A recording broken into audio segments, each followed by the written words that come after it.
All right, welcome back to today in EVE Online. This is going to be the second part of the show. We did the monthly economic report just now. Now we're moving on to an update that has been put out by CCP and other topics. With me in channel is Caleb, Villy, Spod's here with us, and GigX is hanging out too. So that's who we got in channel.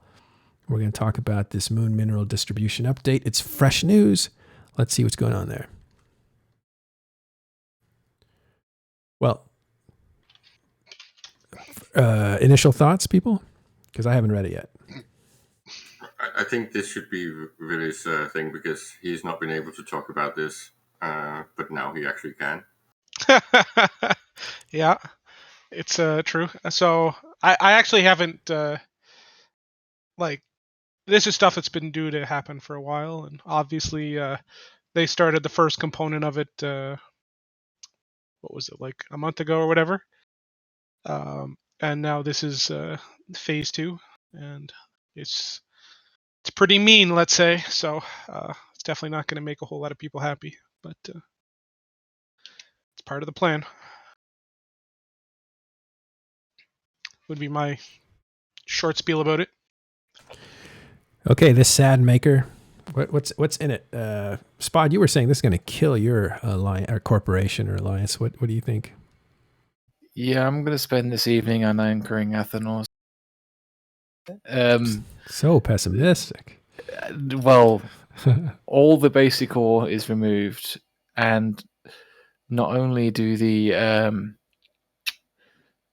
so not only have you got the ore removed, all basic materials, excluding pyrite and mexilon, are completely gone from all moon minerals. Okay. Moon ores. If you, like I did, survived entirely off moon ores to do industry, you cannot do that anymore. Why did you survive off moon ores as opposed to just mining asteroids? I lived in a wormhole where the asteroid anomalies didn't spawn anywhere near often enough to support. Yeah, for most wormholes, my guess is this will be a massive issue since they won't have near the resources they used to have at their fingertips.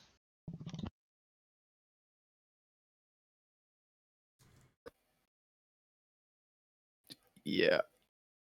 I'm going to cry. I must admit, I'm a little bit surprised, to be honest. In what way? I think it's a little bit harsh. I had suspected something that was more based on squeezing and not actually slashing, because this looks a lot more like slashing than squeezing. This is not just a bottleneck. The whole thing that things like titanium is going to be a pain. I would have expected that there would still be some ore left in the moon platforms and something that they could then eventually tweak. And I always wanted them to move more resource gathering onto mineral moon platforms, because I think moon platforms are the superior design. So I'm not entirely sure I agree with this change. I do agree with adding bottlenecks, but slashing like this, it's a bit like how I feel about the market changes. I like the idea and the direction, but I also think that when it comes to the modification fees, I think they were way too high, and I think that should have been tweaked a little bit. And then, of course, I'm very biased towards player-owned structures. I think player-owned structures should have a lot more benefit and not so much sink. So they are surprising me, let's say that. Mm-hmm. They're going too strong. Let's talk about what's in here. What is changing? All basic ores. So again, we're talking about moon mining, which is where you have a platform that shoots a tractor beam to a moon and pulls a chunk of it off, then shoots a blast from that same platform and explodes that giant chunk of moon that you pull off and turns it into an asteroid belt that lasts a certain amount of time. That is moon mining. The stuff that you mine out of those asteroids is stuff that is required for building T2 modules and ships, but also as a byproduct of those asteroids. You used to be able to get typical minerals, which are used to build T1 modules and ships. And they have just eliminated all the stuff that you could use for T1 building. So all you get out of moons now is stuff for T2 building. Well, and those two minerals, right? You can still get pyrite and mexilon. I just think that the idea of removing things like a titanium source, that's a little bit harsh. I like the fact that that is basically the only thing that you can get now. It's just how are they going to reintroduce a good titanium source? Because without that, you can't build anything. All right. Sorry if I was blasting people's ears. Okay. This might be a bit better. You guys let me know. Well, okay. So the first thing they've changed is all basic ores, feldspar, scordite, proxaries. I'm entering into a minefield trying to read these things. Pleglicite, omber, kernite, jaspit, hermphorite. They misspelled that one, actually. They did, right? That's why I read it. That's why I read it wrong. Yeah. Wait, dark, ochre, spodumene, crocite, bistot, arcanor. Those are the basic ores. Will be removed from moons. In some cases, they have been replaced with moon ore. Let me just point out, too, the ABCs of mining in Nullsec are A is arcanor, B is bistot, and C is crocite. Those are when you hear the ABCs of mining in Null, those are the asteroids that they're talking about, because those are big time asteroids. So they removed those and may be replaced with more moon ore, I suppose. The second thing, all basic materials. Now, what's the difference between a material and an ore? They're talking the difference between feldspar, which is the raw rock, I suppose, versus titanium, which is the actual product of that rock. So when you were moon mining, you got a mix of material asteroids and ore asteroids, two different types of asteroids.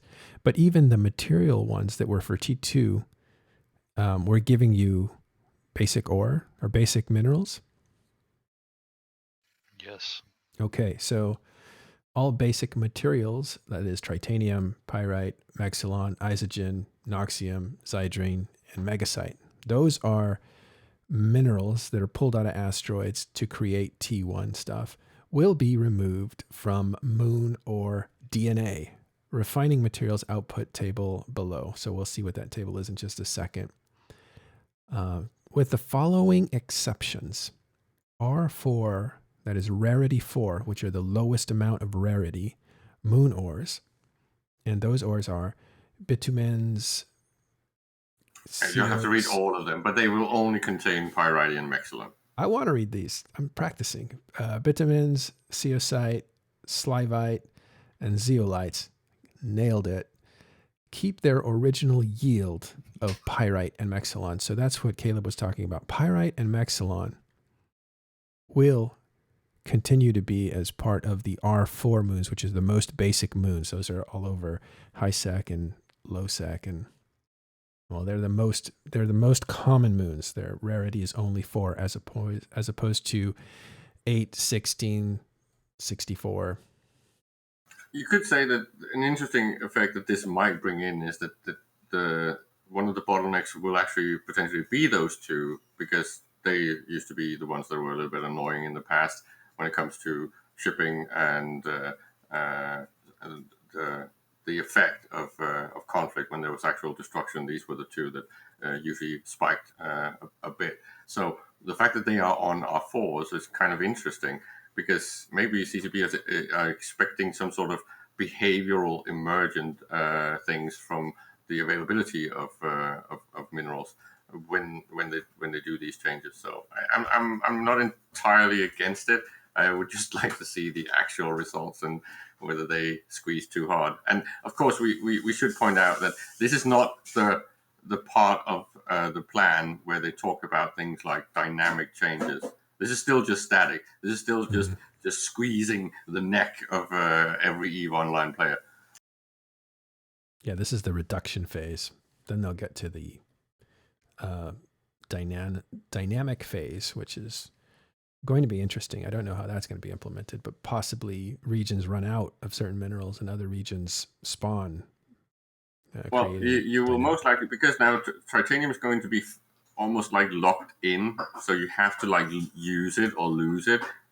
So you will utilize the titanium that you can get your hands on, and the rest will potentially become a bit of a surplus. So you are almost forced to move that to another location where it might then be part of another source of titanium. So it's going to be interesting to see what this leads to, because it's at least going to potentially boost something like the trade balance, right? You are incentivized to move stuff from the location that you're generating it, so from your moon, and to another centralized location.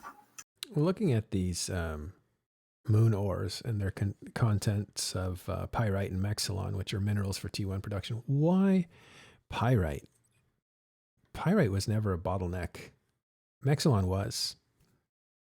No, but it got volatile with when there was scarcity hitting, right? So when you had like big wars and stuff like that, some of the things that really moved were, of course, Mexilon. Then a secondary one would be Noxium, and then Pyrite. They were the ones hit most by volatility from actual player events and player activity.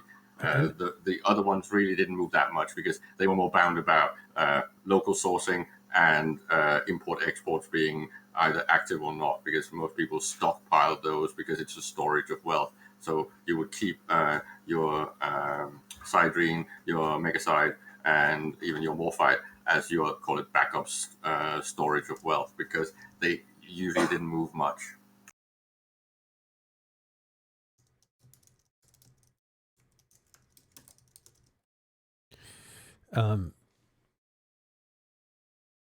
Yeah, I just pyrite just didn't. I've never seen it as a bottleneck. It's always a glut of it on the market, super cheap. Almost at one point, it became cheaper than tritanium for a while.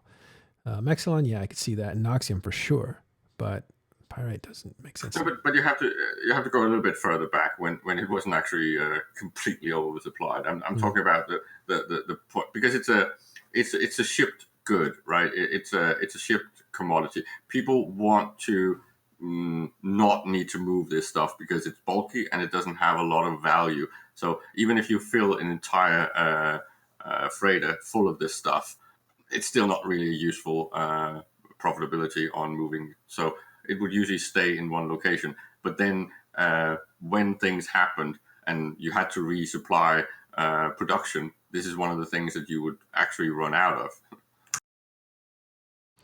Okay, so a little bit more here from the update. I'll just read this to you. Moon mining extractions are currently underway, will not be affected by the ore distribution changes. As such, they will give the ores they promised when the jobs started. So this is more of a grandfather clause for stuff that's already in motion. New extractions will be pulling the new ore distributions.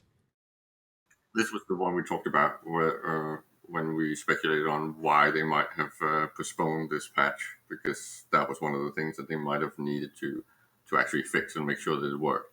I'm not sure if it's still NDA from really if he can confirm or deny that was the fact, but it would have been the thing that I speculated was the reason.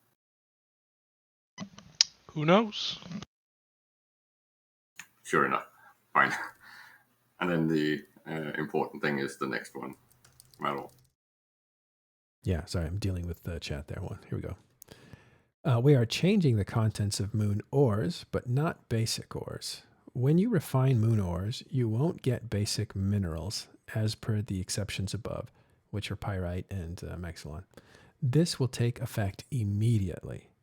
Combined, these mean that your current pool of asteroids will give you the same ores you expected at the start, but you will get a different mineral yield than you expected when you refine the moon ores. Okay, concerns and then future plans. The concerns. We understand that there is a minimum expense structure plus drill associated with establishing functional moon mining facilities, but since the income was quite generous for quite some time, many moon mining facilities are already beyond break-even points. The main issue after these changes will be associated with the choice to deploy new structures. We will be keeping a close eye on the profitability of moon mining operations and plan further changes accordingly. You left out the word new moon mining operations. So the whole cost to deploy and the profitability and of course the design. And I think this is back to the whole dynamic distribution or whatever you want to call it, conditioned distribution. I think that's what they're hinting at. I think what it's going to be. Yeah, I thought I did say new, but basically they're saying like if it becomes unprofitable to put up a structure and to mine moons, then people won't do it. And if that's the case, they'll fix it because they want it to be profitable. So future plans, we are planning on increasing the demand for R4 moon goo through the industry blueprint changes. These changes don't have a delivery date yet. Holy cow, they're just telling us this. I can't believe it. Another ecosystem article is coming very soon, so keep your eye out on our channels to make sure you won't miss a thing. This is a big deal. The R4 moon goo, which are the lowest minerals, that market should be spiking right now because they're basically saying they're going to give them more uses. If they give them more uses, demand will go up for those minerals. So whatever rock bottom price they're sitting at now, that's going to go up. And they just told us that. Never seen that happen. They're just keeping me glued to my screen these days. I've never seen that happen. They haven't really telegraphed something like that so clearly. And then really is talking about a new Pulse thing coming out very soon, and then another ecosystem article coming out soon, and potential announcement of industry changes, announcement about FanFest. Like, I think CCB really wants people like me, or at least those inclined this way, to actually pay attention to their game, which is really nice for a change. Well, we'll see. That was enough smug from me, and maybe some of the people that actually have some problems with this would chime in. This is going to hit wormholers hard, as Spod was just saying. Rub it in. No, but not I mean, necessarily. I mean, Spod does a lot of mining, but most people who live in wormholes mostly just don't use their athanors, and often, except for reactions for the gas that you can huff in wormholes. Very true. The other group of people that's going to be slammed by this is any of the high-sec moons are now pretty much not really worth the. Well, the high-sec moons are generally the R4s, and those are the ones they're going to, I think, they're going to make them a little more valuable by creating more uses for their materials. That might be why they said that there. So don't get concerned about those becoming worthless or that effort becoming worthless, that there may be more money in it later. Maybe that's why they said that. It sounds like if you were harvesting them purely for the cash value, that may still be worth it in the future. Right. Well, those are the changes. I think it's going to take a while to filter through as people think about what that means to them. Spod's already depressed, but other people may say, hey, the cost of creating things is going to go up. Therefore, it might be a good time to invest in inventories, to buy a bunch of modules and ships and other things and hold them for 3 or 4 months. It might actually take 9, 10 months, 12 months for you to see profitability, but that's how the larger volume game is played. This is where I could really use one of those shipping insurance mechanisms in the game. That would be really nice. CCP, please. Oh, Seto says, and Seto's an FC formerly from Test, now doing some interesting things. We'll catch up with him soon, but Lowsec is screwed. And that makes sense. But I don't know how many people mine in Lowsec. Well, Probably some more than you realize. Coalition stages in Derelict, and they do own a few moons that they mine. And I know that there are a few other people around Lowsec who do mine moons. Yeah. I think that during the blackout, I heard that Initiative was moved into Derelict for some of their moon mining. I never was around there during blackout, though. I was mostly living in wormholes at the time. Yeah, it was more of a novelty. If you wanted to mine in safety, you mined in high sec. If you wanted to mine a lot, you mined in nullsec. And then at a certain point, mining in nullsec became safer than mining even in high sec.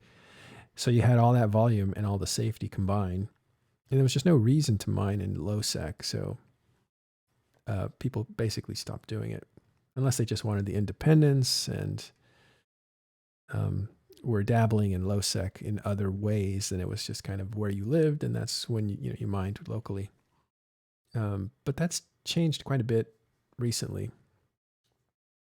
So this looks like it'll hit people who basically controlled moons in Lowsec as independent groups.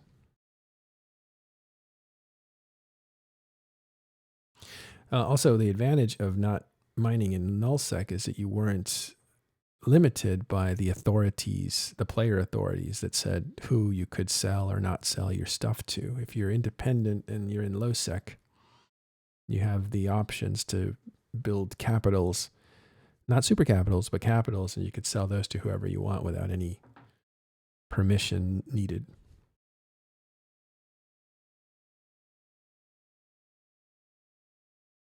There's a ton of discussion on this for Talking in Stations in EVE Online, so I encourage you guys to go into the EVE Online channel and check it out. This is going to have massive implications for the market. In what way? Yes, it is. It's almost going to become so in a way, I think because a lot of the wormhole and most particularly the high sec R4 moons will probably shut down in the initial stages. One of the first things you will notice is T2 is going to get more expensive initially. I'm pretty sure that I've already lost a few buildings from just being on this show, because people will most likely have trimmed off some of my orders already. Yeah, T2 is going to get more expensive as some moons go offline because they're no longer necessarily worth it to some people. And interestingly, that is a player decision. It's not a scarcity that's in the game, right? Again, back to the whole thing of what moon mining actually does. When a player decides to turn it off, it has a direct effect instantly, but it's not CCP limiting the availability. And I think that's just proving that this is going to do something very interesting to the game.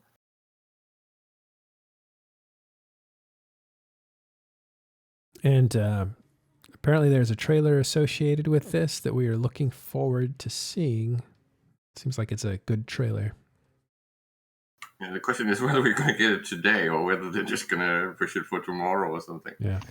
You're not getting it today, let's say that. Oh, Jesus. So let's probably is supposed to be a FanFest trailer, I imagine. So it maybe it's coming beginning of next month. I don't know. Seto says, again, FC, says that all cap fights in Lowsec won't happen. What do you make of that?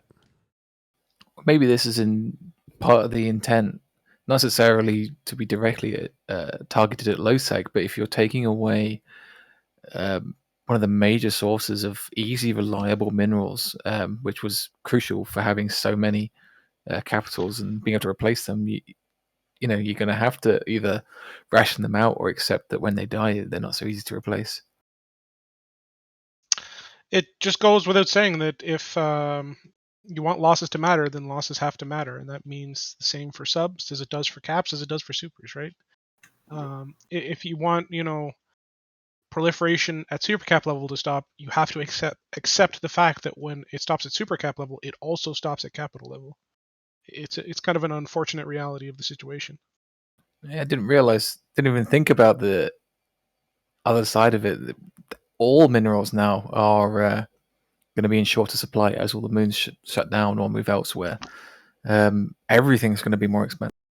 Well, that's the thing. Everybody's like, stop supercap proliferation, but like the thing that allows supercap proliferation is minerals, right? Like everyone understood this, and if Nullsec keeps pumping out those minerals and they can't spend them on supers, which there's no way you could really make that happen, then they're going to spend them on caps, which is going to go to Lowsec or Highsec. And if Highsec is like the marketplace is so mingled between the three zones that no matter where the minerals come from, they're going to end up exactly the same places. So the implication to stop capital and supercapital proliferation is to make it so the minerals used to produce capital and above are rarer. But this is just nerfing everything across the board. It achieves the same thing while also making, as Vili said, any loss is now going to be more significant. You'll no longer see battleships cost pennies, and you can just throw a whole fleet of them away and not really care. That's not going to be a thing. The whole whelping. Well, it was just a battleship fleet. I remember when that came in. I mean, it's been in a long, long time, and money wasn't a big deal. But it has felt less and less important if you lose a bunch of ships. It was more of a knock on your reputation than it was an actual loss to your I remember when the editorial line was, "We do not talk about losses of carriers anymore because it's a fucking waste of time." So this is just, in my opinion, positive, because now potentially a lot more will be reported and a lot more will become newsworthy. Well, wait a minute. Here's the thing with notable players having so much wealth and then even leaving their wealth to other players. There's a huge amount of built-in wealth over the period of 10, 15 years that is in the game in the hands of very few players. But doesn't this make it hard for the new guy? Even though you are Chip King, that doesn't mean that, well, when you then bring in scarcity like this, that just means that you will be forced to actually think, do you actually really want to put this on field? Because it's also going to matter to you. You're going to potentially lose proportionally more than they will. It's important to understand, like, there's no way to rebalance who's got the most chips, right? Like, you can't just, like, take a stick and say, we nerf the Imperium only. We nerf Legacy only. We nerf... Like, you can't do that, right? Like, So anytime you make a nerf, the people with more stuff are probably going to end up still having more stuff. Like, that doesn't change fundamentally. There's no way to do that is not directly going into the game and saying, fuck these guys. So what you have to do is understand that if you make a change, these people are still going to be the strongest, but there's now a situation where they can be ripped down from their throne in whatever metaphor you want to use, I guess. Yeah. Well, I wonder, what I'm saying is it making it harder for a new player to catch up? That whole theory of new players need to catch up, therefore you need easy ways for them to make money and to participate. I would say yes and no. There's a case you can be made that yeah, but there's also a case that you can be made that no, because what this is going to do is fundamentally change the value of ISK in terms of how it interacts in the economy. And for example, like mining fucking Trit in Highsec is not exactly a 200 million SP player kind of activity usually, but maybe it's the new player activity to make money. Who knows? Well, in this case, it goes up, right? The value of Trit is going up. Oh yeah. The value of Trit will go up before the end of this, I'm sure. Well, Matterall, define catch up, like to catch up to what stage? Catch up in terms of them getting into Titans? Full participation without...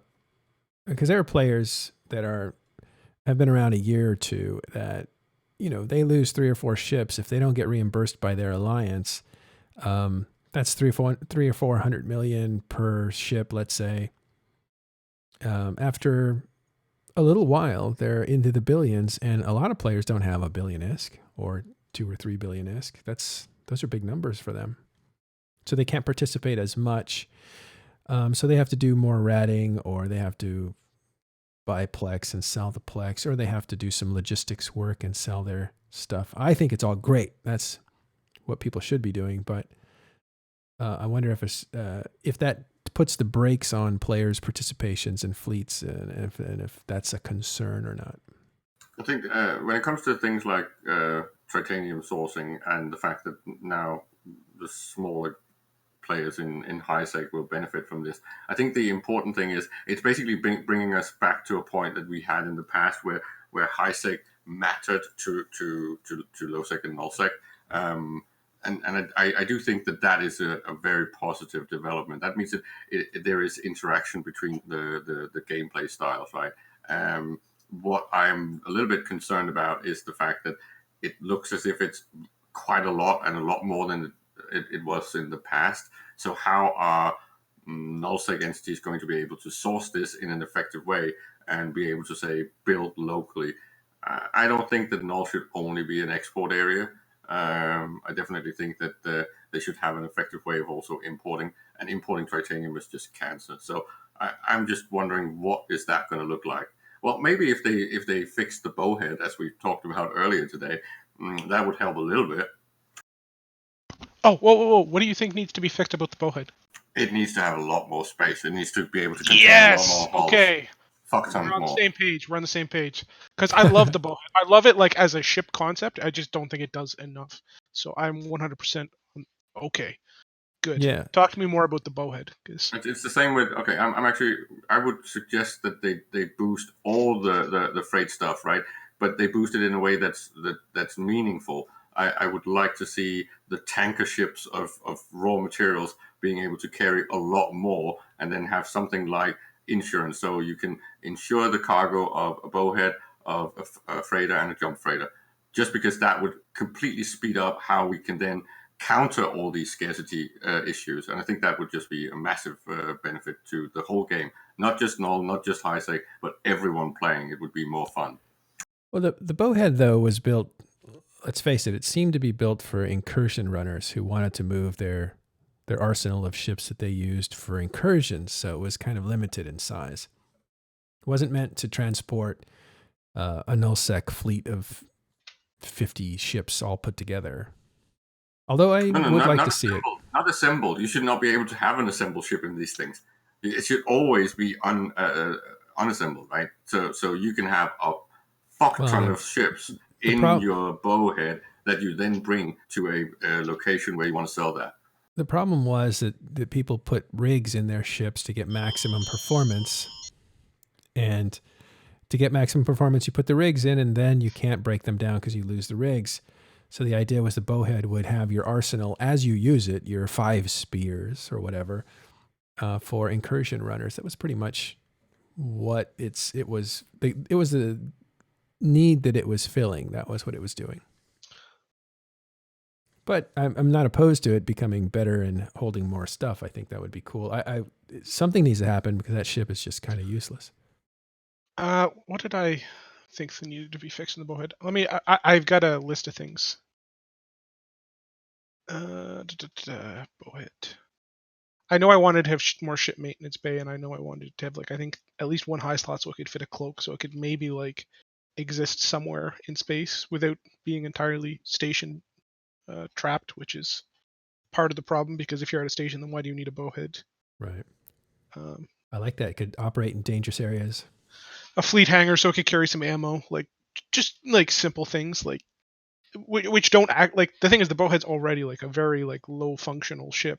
It doesn't need. It's so slow. Well, yeah, well that too, but I'm okay with it being slow. It's just it's got to have more functionality to make it a ship that has a purpose. Because right now, the literal only purpose it has is for, as you said, incursion runners to haul around their blingy shit. When they've got more than 3 ships, right? I just honestly don't think that its role should be a suitcase. I think suitcases should be different ships. I'm not entirely sure which ship should have that role, but I would actually prefer that to be on something like a Titan platform. What? Yeah. I don't know. I just definitely feel that there's more of a role for the bowhead than what is in the game right now. I agree. Such a cool ship. I mean, it has its own design. It's unique. Get more use out of it. Another ship that was, not to change the subject, but I think about CCP, they usually design ships with open concepts so you could use them in different ways. But one ship they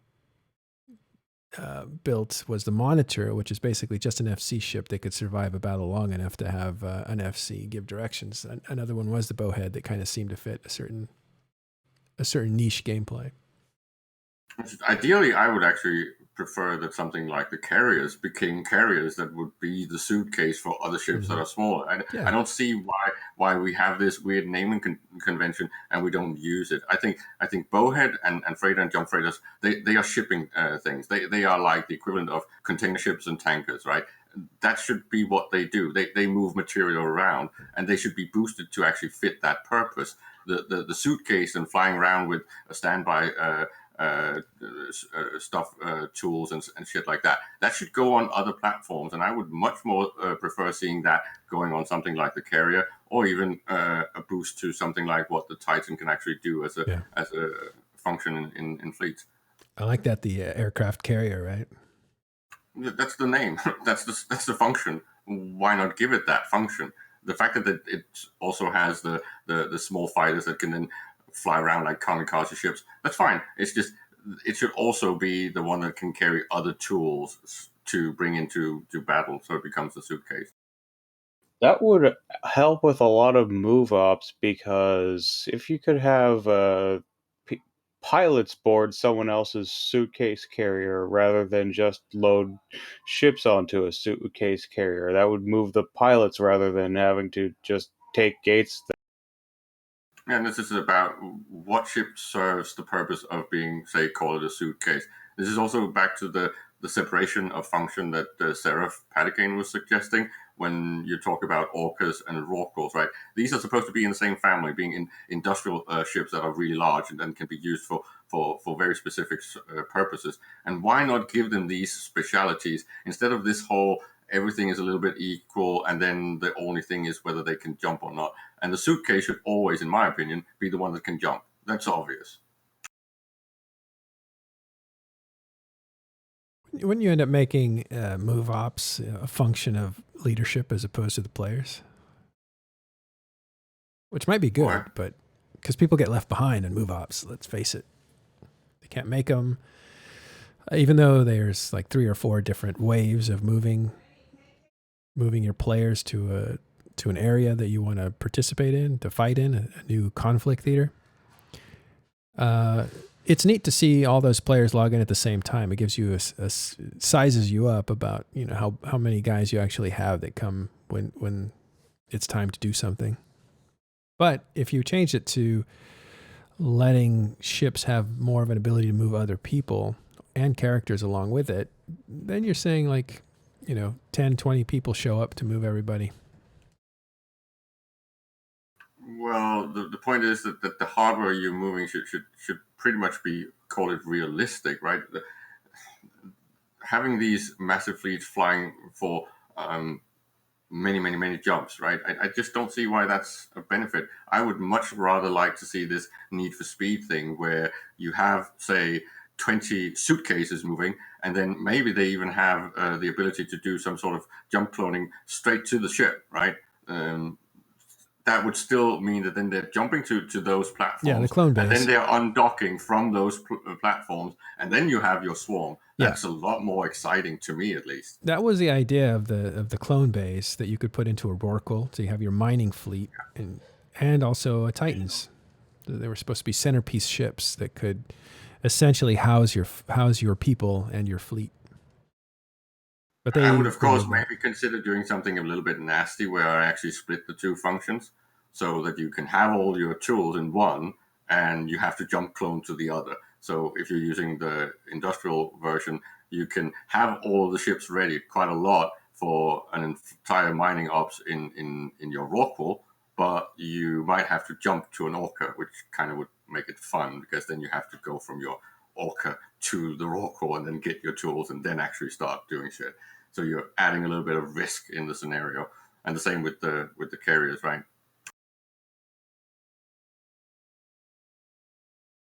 Yeah. Well, anyway, I'm going to wrap it up unless there's anything else. Any other topic you guys want to hit? And we can always continue to talk inside a public channel for Talking in Stations. If you want to join us, follow the lead there. TalkingInStations.com will get you to the Discord. We'll get you to where everybody is. Right. If not, thanks, Caleb, for going over the MER with me, and Villy for stopping in, telling us about this update. Spod, sorry about your wormhole group getting hit by this. Hopefully you can survive it. And for everybody else, thanks very much for tuning in. GigX was actually hanging out in channel most of the time. I think he's still here. Let me find someone to raid, and then we will leave. I'll take suggestions.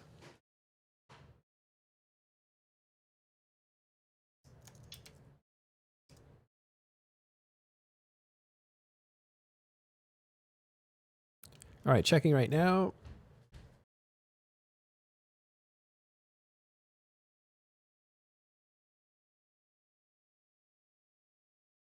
I do quite like that Twitch channel that's appeared, the Jita and Lo-Fi. Although it's not super interesting, it's amusing.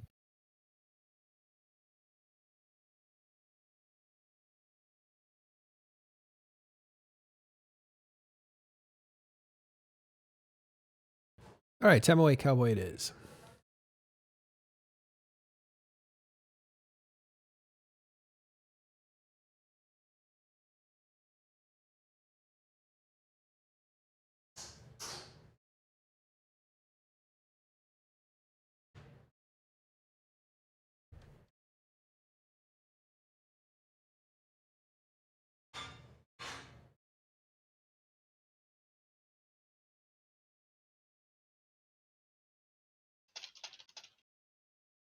All right. Thanks, guys. We will see you next time. Take care.